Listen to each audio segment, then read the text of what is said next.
by being anxious, can add a single second, minute, hour, day, year, or any measurement of time that you can imagine. By being anxious, how many of you can add any time to your lifespan? If then you cannot do even a very little thing, why are you anxious about other matters? Consider the lilies, how they grow, and neither toil nor spin. But I tell you, even Solomon in all his glory did not clothe himself like one of these. But if God so raised the grass in the field, which is alive, today, tomorrow, and thrown into the furnace, how much more will he clothe you, O men of little faith? And do not seek what you shall eat and what you shall drink, and do not keep worrying, for all these things the nations of the world eagerly seek, but your Father knows that you need these things. But seek for his kingdom, and these things shall be added to you.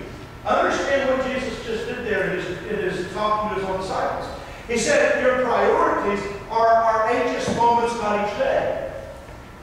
You're trying to figure out how to extend your life. You're trying to figure out how to manage your time. You're trying to figure out where to buy enough bread. You're trying to figure out where you're going to find your next day of shelter and clothing and all those things. Don't worry about those things.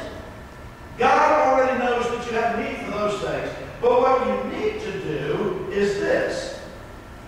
Seek for his kingdom, and these things shall be added to you. Do not be afraid, little flock, for your Father has chosen gladly to give you the kingdom. Sell your possessions and give to charity. Make yourselves purses which do not wear out, an unfailing treasure in heaven, where no thief comes bare nor moth destroys. For where your treasure is, there will your heart be also. Be dressed in readiness, and keep your lamps alight. When we get to think about managing our time, many of you have already established priorities in your life and things that you think are important, and some of you are on a life sequence that's going to take you till the end of your days. You figured it out. You know what tomorrow's going to be about. You know what next week's going to be about. You know what next month's going to be about. You're preparing for retirement. You know all these things, and you've managed your time well. Some of you are looking about tomorrow, and you're already beginning to manage. What are we going to do on Memorial Day? What are we going to do when we go back to work on Tuesday? How are we going to make up for being off on Memorial Day? What are we going to have to do in order to make sure everything at the end of the day has reached its climactic moment? But I'm going to ask you a question. What if time ends right now?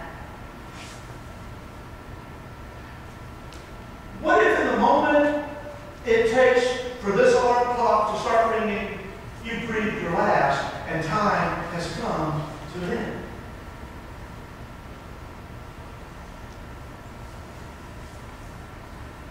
What matters most to you? You see, Jesus was always pressed with the question of when. When are you going to reestablish Israel? When are you going to return? When are you going to drive these filthy Romans out of Jerusalem? And when are you going to establish your kingdom? And when are you going to establish your throne? And when are you going to do this? And when are you going to do that? And Jesus had the exact same response every time he was asked the question, when. He said, let's don't worry about when. Let's deal with what's going on right now.